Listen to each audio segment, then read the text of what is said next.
मुङनि जी दाल हिकु अहिड़ी खुराक आहे जेका पंहिंजे ज़ाइक़े जे करे ॿारनि तोड़े वॾी उमिरि जे माण्हुनि खे तमामु घणी पसंदि हूंदी आहे। मुख़्तलिफ़ फ़ाइदनि समेत इहा दाल जल्दी हज़म थियण जे करे नंढनि ॿारनि खे शुरूआती खुराक तौर बि ॾिनी वञे थी। बुखार ऐं ॿियनि बीमारियुनि में जिते को बि खाधो नाहे वणंदो उते इहा दाल वॾे शौक़ सां इस्तेमालु कई वेंदी आहे। मुङनि जी दाल प्रोटीन हासिल करण जो हिकु बहितरीन ज़रियो हुजण सां गॾु अमाइनो एसिड ऐं कार्बोहाइड्रेट्स जे जजे मिक़दार जे करे तवानाई हासिल करण जो बि अहम ज़रियो आहे। उन खां सवाइ उन में मैग्नीशियम, आयरन, ज़िंक ऐं पोटाशियम समेत केतिरा ई विटामिन्स ऐं मिनरल्स मौजूदु आहिनि। इहो ई सबबु आहे जो मुङनि जी दाल खाइण सां गॾु उन जे पाणीअ जा बि सिहत लाइ अनेक फ़ाइदा आहिनि, जंहिंजो अॼु असां हिते ज़िक्र कंदासीं। जवानी बरक़रार रखणु। मुङनि जी दाल जे पाणीअ में ऑक्सीडेटिव ख़ासियत जे करे जिस्म में पैदा थींदड़ दबाव वारी कैफ़ियत बि बहितर थींदी आहे, जंहिंजे करे इंसान जे जिस्म ते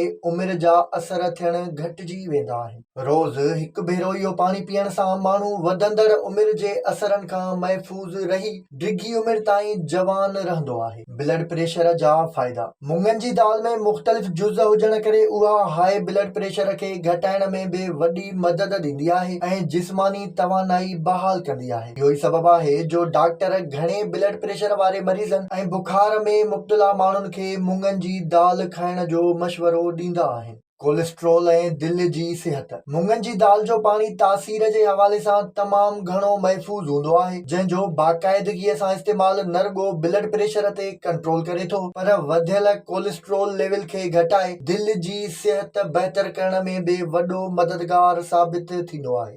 शुगर जा फ़ाइदा। मुङनि जी दाल में फाइबर जो जजो मिक़दार हुजण करे उन जा फ़ाइदा उन जे पाणीअ में बि हूंदा आहिनि। इहो पाणी पीअण सां कब्ज़ीअ जी शिकायत ख़तम थियण समेत रत में शुगर जो मिक़दार बि घटि थींदो आहे।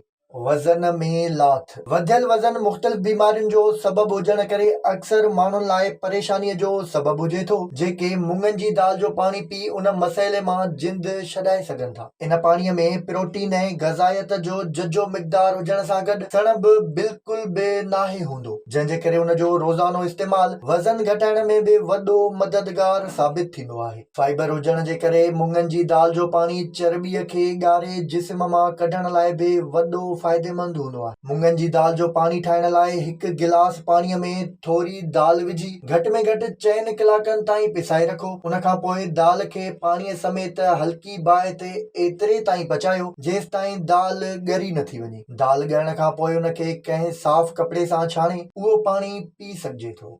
विज़िट कयो अवामी आवाज़ मीडिया ग्रुप जी वेबसाइट awamiawaz.pk